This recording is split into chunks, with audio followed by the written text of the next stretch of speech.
This game hasn't aged well. Welcome to Bite Size Bunny, my name's Tony, and today we're going to be talking about Grand Theft Auto 4. I beat GTA 4 for the very first time last night, and I was actually really excited about playing this game for the first time because of how much hype and buzz has been surrounding this title for years, not to mention it's one of the highest rated games of all time. And while I can absolutely see how this was huge for the time, and I understand its importance to gaming, it's 2025, it just doesn't feel great to play. The story is a hot mess. While I love Niko Bellic and think he's an incredible protagonist, everyone surrounding him, on the other hand, is painfully generic or overly cartoony. And it's really jarring. It is so bizarre to have a character like Niko Bellic who has so many layers to him and is genuinely interesting, just for him to be surrounded by some of the world's most cartoonish side characters and villains possible. Niko Bellic deserved a better game. Then you've got the narrative, and it is so overbloated and all over the place that eventually I just stopped caring after a point. When it comes to the story, if whatever was happening in the cutscenes wasn't pertaining to Niko Bellic's personal journey or past,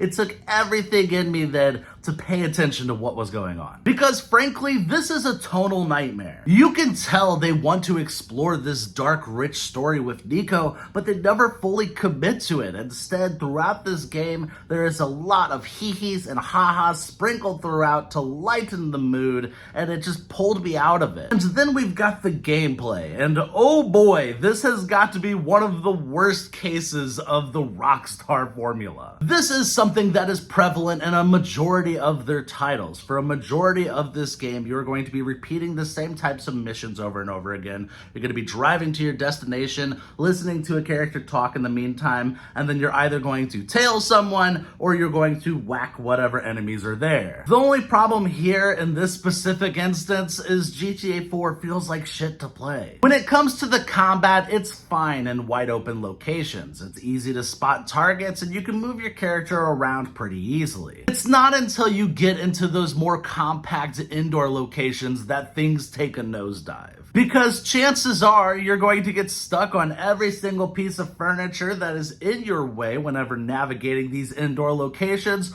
or Niko is going to use his aim assist to lock on to anything except for what you're actually wanting to aim at. Don't even get me started on the checkpoint system in GTA 4. It has got to be one of the worst in gaming. It's practically non-existent. Anytime you fail a mission in GTA 4, you have to start all over from the very beginning, which wouldn't be an issue if that was just the case for the shorter missions. But no, this is the case for the long missions as well, even if they have multiple sections to them. So if you're playing through a mission that is about 15 to 20 minutes long, be prepared to start all the way over from the very beginning if anything goes wrong. And it feels like an added insult to injury when the reason you fail your mission is because your AI partner isn't cooperating and doing what they need to do. Outside of the shooting missions, you've got your tailing missions, which are agonizingly slow. These are probably some of the slowest paced tailing missions I've experienced in a video game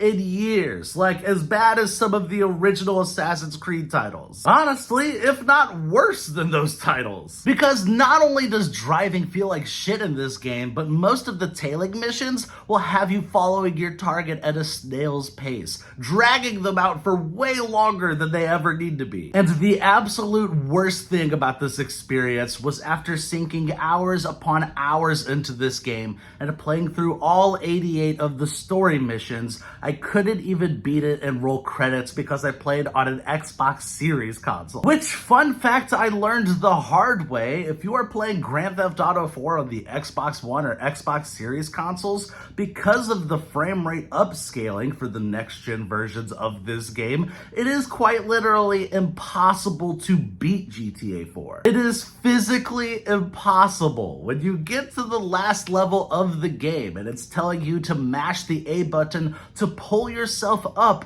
No matter how fast you click the A button, it's not enough to actually successfully beat the last mission. Now, granted, I've seen some interesting workarounds people have shared in order to beat the game, like applying a vibrator to the A button in order to get it to go fast enough for Nico to pull himself up. I've seen other people share that if you angle the controller a specific way and run your fingers across the A button really fast, that you might be able to get Nico to pull himself up, but that also came with the disclaimer that you might give yourself rub burn in the process because of how fast you have to go about it. I did try that method. I did give myself a rub burn, and I did get Nico to pull himself up into the helicopter just for him to yeet himself back out of it, and at that point, I was done. I didn't care anymore. I closed the game, and I went and watched the ending on YouTube. Overall, I can appreciate what GTA 4 did for the time it was released, but it does not hold up today whatsoever. There's some great elements in here, but I would rather play any other GTA game out there. I think even the OG 3D trilogy aged better than GTA 4 did. Personally, I would rather play something like Vice City over this. Yes, it does still feel dated, but it at least feels like a cohesive experience,